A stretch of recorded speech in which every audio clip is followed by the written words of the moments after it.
Jadi sudah dilirik Jakarta, Bandung, Jogja, dan Denpasar. 4 kota ini katanya akan dijadikan pilot project untuk kota kreatif seperti itu.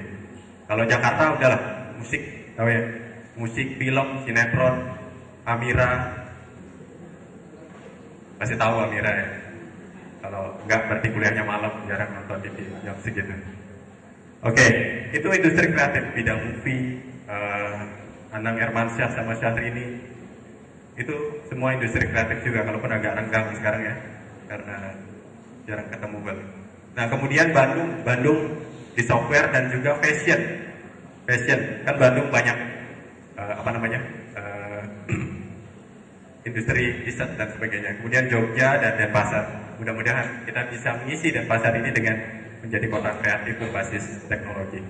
Industri kreatif itu ada 14, 2 diantaranya. Nah, itu adalah permainan interaktif dan piranti lunak komputer. Itu dua-duanya berhubungan langsung dengan bidang yang kita pelajari di kampus ini. Next. Ini sedikit tentang games. Jadi di games itu ada yang namanya supplier, developer, publisher, dan retail. Sebelum saya masuk ke mini games, jadi kita perlu tahu dulu bahwa di industri games itu, kalau dirimu dijual games, itu posisi yang menjual itu di mana? Dirimu itu retailer. Jadi dia penjual akhir menuju user. Terlepas dari itu game beneran, game bajakan atau apa, pokoknya mereka itu retail seperti itu. Nah, di atasnya itu ada yang namanya publisher. Publisher ini adalah dia tidak buat dan juga dia tidak menjual game itu. Oke, tidak buat dan tidak jual. Jadi dia ada di tengah-tengah, maklarnya kurang lebih gitu. Jadi dia mengumpulkan dari studio-studio kreatif itu game-game yang bagus, kemudian dia tahu pasarnya bagaimana dibawa ke market, seperti itu. Nah, kemudian di atas itu ada developer, orang yang mengembangkan game. Di atas itu ada lagi yang namanya supplier. Supplier salah satunya adalah game maker. Dia tidak bikin game, tetapi bikin software pembuat game.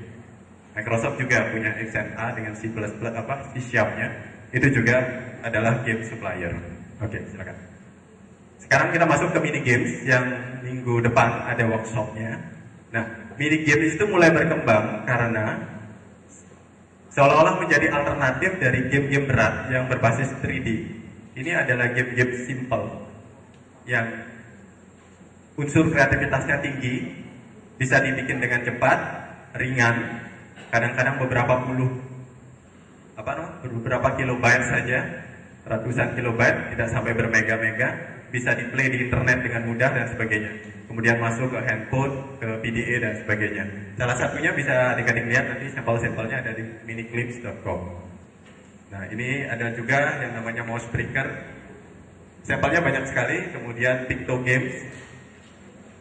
Ada juga minigamesonline.net. Nah, ini yang punya media.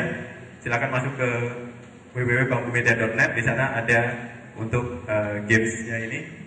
Kita bisa berkontribusi juga kalau ada punya games ingin dipublish di portal kita juga bisa. Ini game-game kreatif ala Indonesia. Kita bisa membuat game-game yang mungkin orang Amerika nggak bisa bikin. Contohnya ogoh-ogoh. Mereka nggak ngerti ogoh-ogoh itu seperti apa. Tetapi orang datang ke sini untuk lihat ogoh-ogoh sehari sebelum nyepi itu.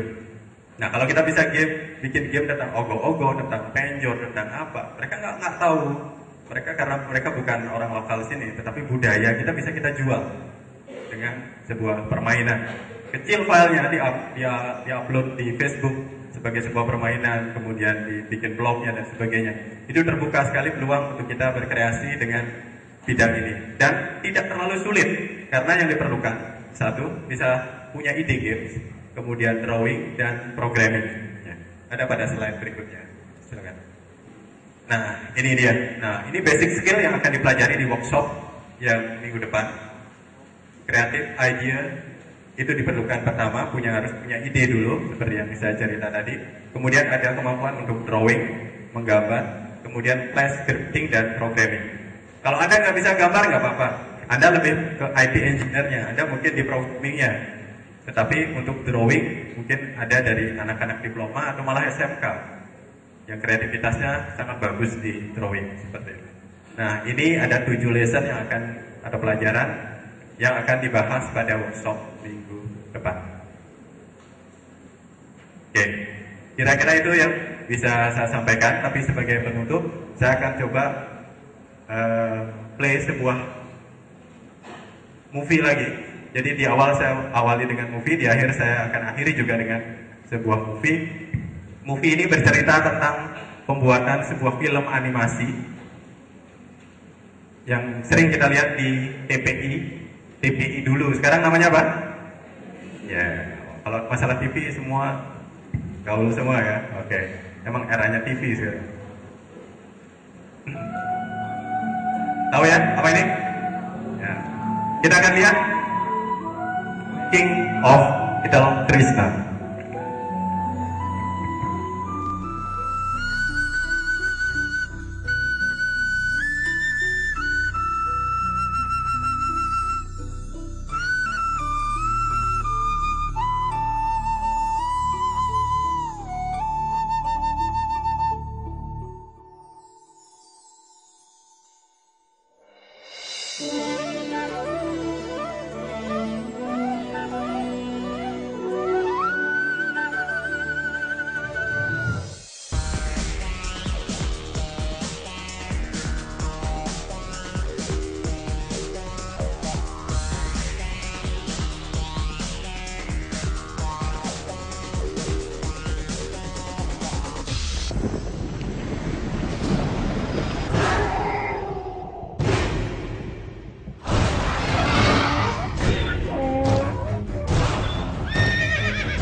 Taking the designs from one end to another on paper, on the computer, modeling it, and I think there might be nothing less than 30-40 Krishnas that we design to come to the final Krishna design that we have.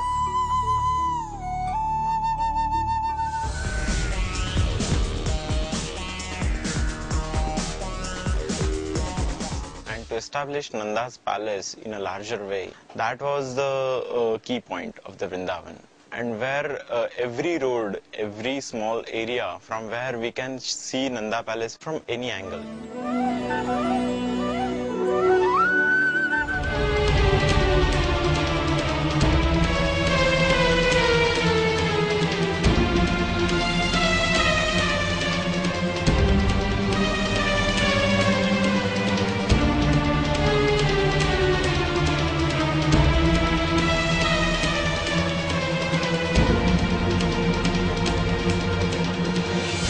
Existed, what would have been the way of life at that point in time, what were the modes of transportation, how people came to the markets, what was the system existing into the markets. People's wealth was known more through owning the number of cows and cattle.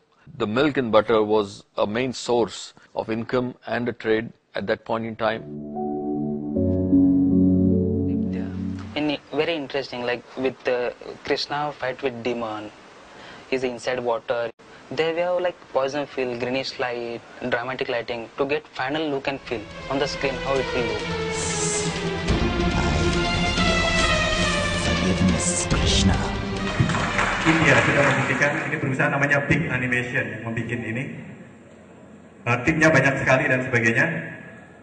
Itu luar biasa, itu kerja-kerja serius yang perlu kita tiru di Indonesia ini. Kita terlalu banyak tidak seriusnya daripada seriusnya. Kita terkenal, ada yang meniru India, kemarin meniru Shah Rukh Khan itu. Oh ya, yang di TV itu, ya segitu aja udah lumayan lah. Tapi gara-gara itu bisa terkenal luar biasa. Oke, kurang lebih itu yang bisa saya sampaikan dalam presentasi saya. Kurang lebihnya saya minta maaf. Terima kasih.